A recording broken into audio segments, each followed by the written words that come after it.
Nichols Auto Fab. Big old Cummins, 4-wheel camper, towing the unicorn Jeep.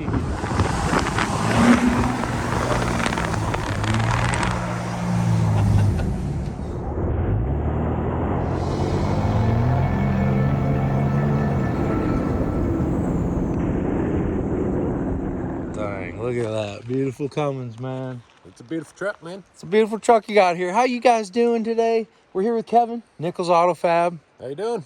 You guys have certainly seen Kevin before.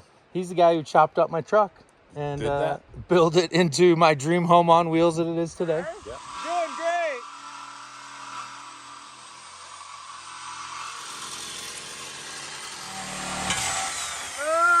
Oh, that one's through. Oh my gosh, you guys. Kevin. We're cutting. Kevin knows what he's doing, which is great We're because... just cutting. Oh, that's it. We're going to figure it out later? Yeah.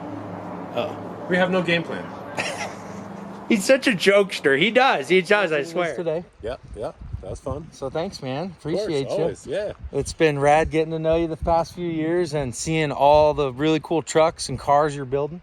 You ended up building the Gladiator because you got so stoked on the Gladiator build. I did end up building the Gladiator mainly because of yours. Yeah, so that was to the extreme, but yeah.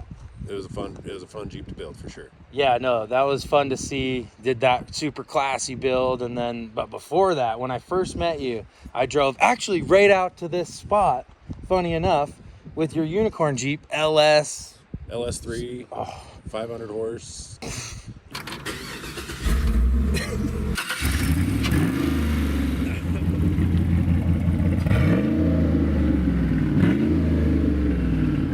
I'm gonna drive this today with my good pal Happy's Trails. Yeah, he just introduced me today to Kevin from Nichols Auto Fab, who built this insane JK. We're gonna go get a little crazy. We're gonna go mobber. So we'll see you there. Evo double throwdown, cantilever rear. Yeah. King 2.5s, reservoirs all the way around.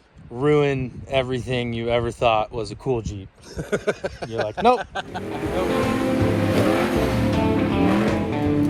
Nope, this has literally changed my perspective completely in what I want. Jeep too. Yeah. You know, tons and 40s and lots of horsepower, good travel. Yeah. It was a fun Jeep. Building the 1953 Chevy delivery right now. But we're here to talk about this beautiful truck today, aren't we? Yes. That truck was actually built to tow the unicorn Jeep. Yeah. And set up camp and do all of that. Yeah. Which you did many times. We did that out in up north here, northern Arizona. Yep. And man, it looked good with the 4-wheel camper and towing the Jeep. I'm sure it did that with ease because it's got quite a bit of power. It did do that with ease. I mean, this thing's never had a problem towing anything. It towed my Jeep in the with the camper in it all over Arizona, Utah, back down and around several thousand miles, Idaho and back, and it's been a lot of fun to have this truck and build this truck up the way it is. Unfortunately, I just don't really have a use for it anymore. I sold all my Jeeps, and it's been a beautiful truck, but I think somebody else needs it more than I do. Oh, so it's for sale? It's for sale. So, yeah, know that as we walk through. Let's check out some of the details, though. It rides really nice, too. It's got Carly suspension.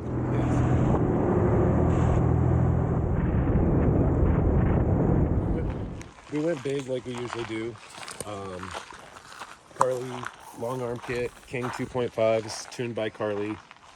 The Carly progressive leaf spring pack, which is a little bit softer than a 3/4 ton pack, but gives you a lot of wheel travel in the rear. I got a gnat in my eyeball. Nice. Yeah, there's a lot of them out here. You gotta look out for them. And then, you know, the rear axle is pretty much stock. We've got 430 gears in it to accommodate the 37s, front and rear. But the front axle, we've got some Carly ball joints in it. We've got a Thurin truss. We've got some PSC steering going on. No lockers because it's not, I didn't build it for off-road crawling. I built it for being able to tow and get my Jeep in and out of places. Yeah, that's pretty cool. Carly.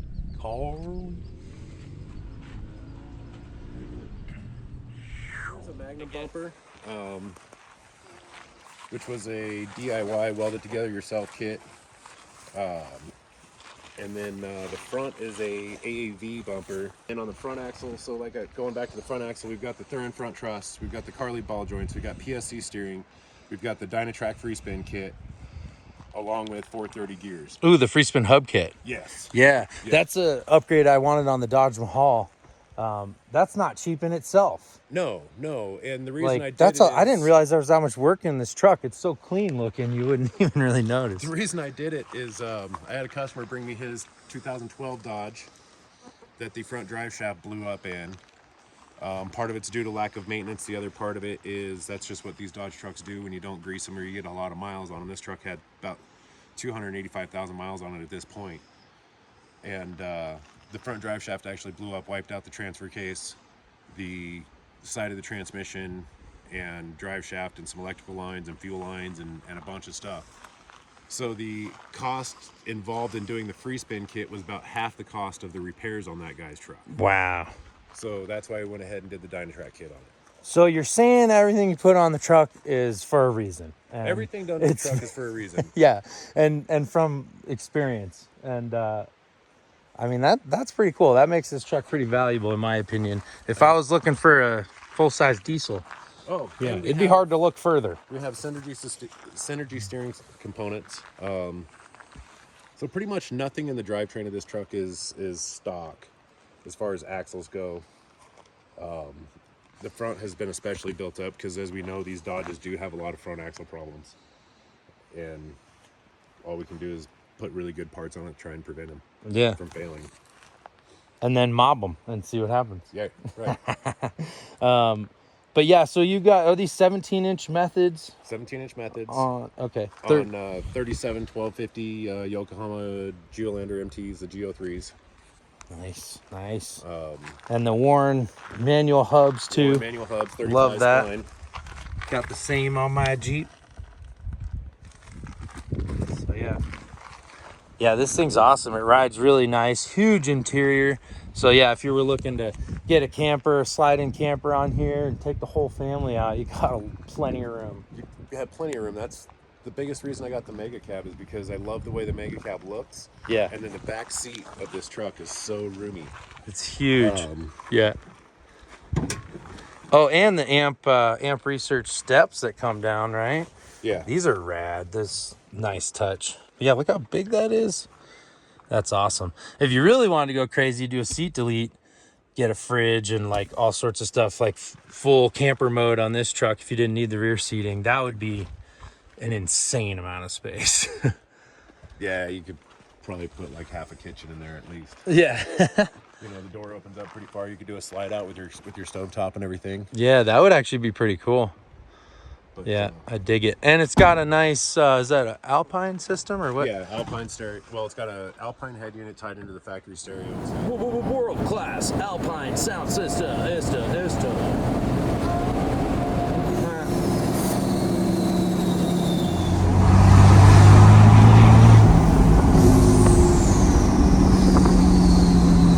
Ooh, yeah, that exhaust brake. So nice. Stereo. It's got GPS, or it's got navigation in it. And then the Bully Dog controller is literally just for monitoring. It's not tuning anything. It's not doing any of that. We've got other ways of doing that. Part of the reason the truck rides so nice is the Carli front sway bar also. So we got rid of the factory sway bar that was pretty stiff and rigid and went to a Carli sway bar to kind of work better with the suspension.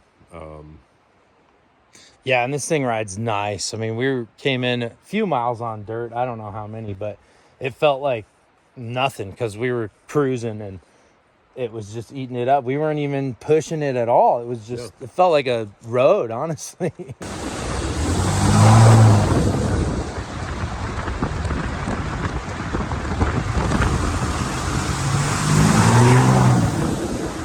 And, you know, the best thing about this truck is it's a heavy truck, but and the way the suspension's set up is really, it's not for this light dirt road cruise.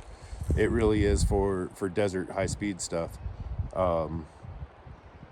Yeah, that's kind of what Carli's known for with these full size. And the most high speed this truck's ever seen has been on a freeway. Yeah. It really was built as a tow pig. It wasn't built as a thrasher. to take out and beat in the dirt in the woods and all of that. I built it to tow my Jeep, and that's what I use to thrash on. Yeah, located here in Prescott, Arizona.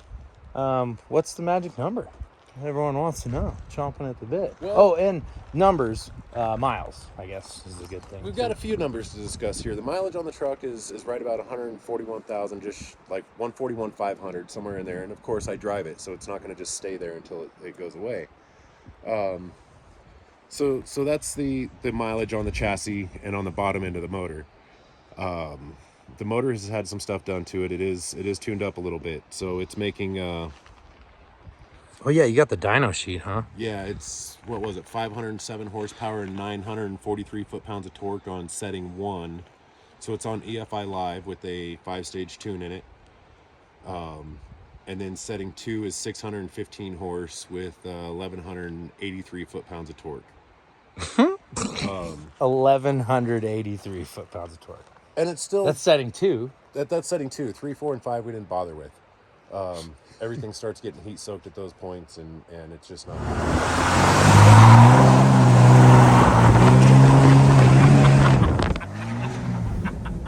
Oh my gosh! It's ridiculous! Why is it so fast? Alright. Turbo back stuff. 5-inch turbo back. So, AFE power intake, BD diesel, 2-piece manifold, Banks Monster ram horn, grid heater delete, Mishimoto 3-inch intercooler,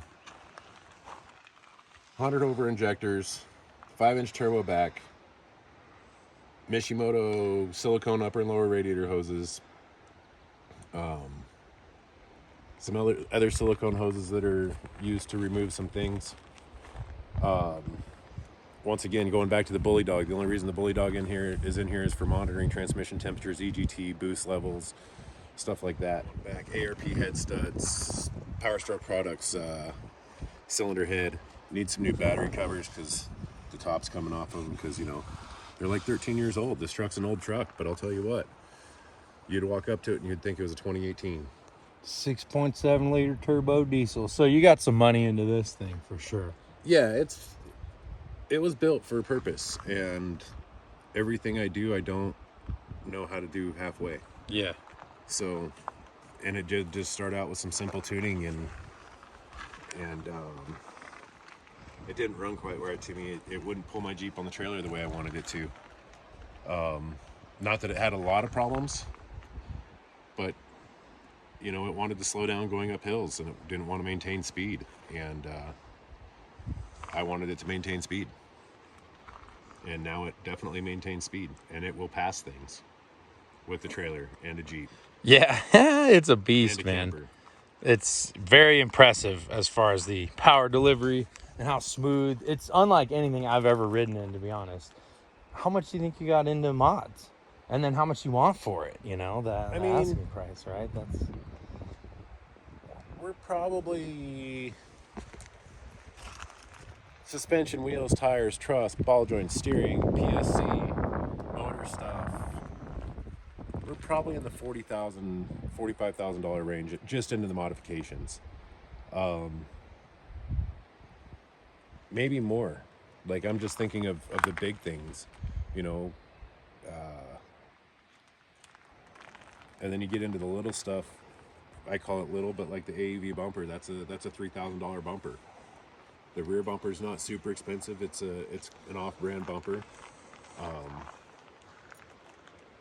but you know, the free spin kit, that's almost $2,000 in itself. The drive shafts have been gone through. That was $1,000. You know, everything that I've done to this truck has less than 20,000 miles on it. I've had the truck for about 50,000 miles. It's been a really, really good truck. Like I said, I don't have a use for it anymore. It sits more than it gets driven. I mean, I drive it to keep things moving and rotated and lubricated and all of that, but really, I would like to get $55,000 out of the truck.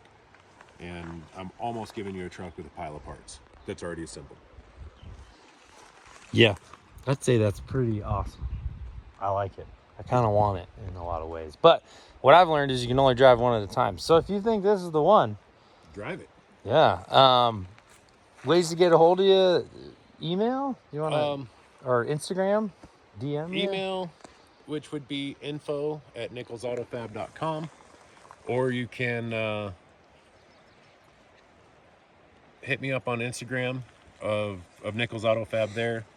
But realistically, email is probably going to be the best. That gets checked the most times a day versus Instagram or any other form of social media. I'm not a big social media guy, as you know.